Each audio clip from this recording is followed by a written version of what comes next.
Je suis formateur au CFA BTP depuis 22 ans. Nous avons lancé la filière TECB à la suite logique. Nous avons un CAP, un brevet professionnel en charpente bois, une formation quand même, des formations très traditionnelles. Maintenant, le bâtiment évolue, on nous demande de plus en plus de technicité. Est arrivée la RT 2012, où on doit rentrer vraiment dans les calculs thermiques, dans des dessins de détail, dans de la conception. Les exigences ont augmenté.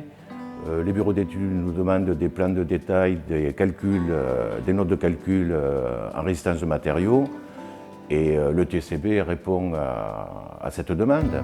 De plus, les entreprises se sont équipées de machines numériques pour la taille des panneaux ossature bois et des charpentes traditionnelles. Et les logiciels que nous utilisons sont dédiés à ce fonctionnement. Bonjour, j'ai effectué alors un CAP charpente au sein du CFA BTP, après le BP charpente pendant 1 an. J'ai été blessée, donc du coup je suis venue en TECB, technicien bureau d'études construction bois, toujours au CFA.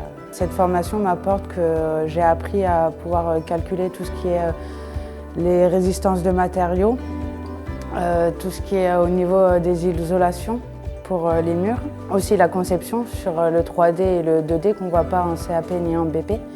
Pour pouvoir suivre les réunions de chantier avec les architectes, du coup, arriver avec nos plans qu'on a modifiés pour pouvoir fabriquer au plus près de leur demande à eux, que ce soit privé ou public. Mais ça apporte aux jeunes, c'est qu'ils rentrent plus dans le détail, quoi. Ils vont travailler beaucoup plus la conception et non pas les tracés. Et à notre époque, le bâtiment a besoin de conception. On se dirige vers la RE 2020, donc avec beaucoup plus de contraintes. On a le BIM qui va tenir compte de la présence de tous les matériaux qui vont être posés sur les chantiers en vue de changement de pièces dans le cas où il y a des défaillances, mais aussi surtout dans le retraitement des déchets en fin de vie du bâtiment. Et ces plans évoluent justement avec les logiciels CAO-DAO que nous utilisons. Voilà.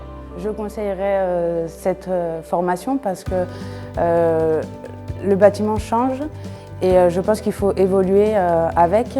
Une personne qui n'aura pas quelques notions de dessin sur l'ordinateur ou de calcul de notes ou même pour tout ce qui est l'isolation, par la suite sera dépassée en fait par la demande des nouvelles réformes pour le bâtiment et le fait aussi de pouvoir dessiner en 3D et 2D ouvre une autre conception sur des problèmes qu'on ne voit pas forcément sur le chantier et que c'est en dessinant qu'on se dit là on a une menuiserie qui va taper dans notre solivage ou des choses comme ça. Voilà. Que c'est pas que notre corps de métier mais qu'on a plusieurs corps de métier aussi qui dépendent de nous et de notre conception.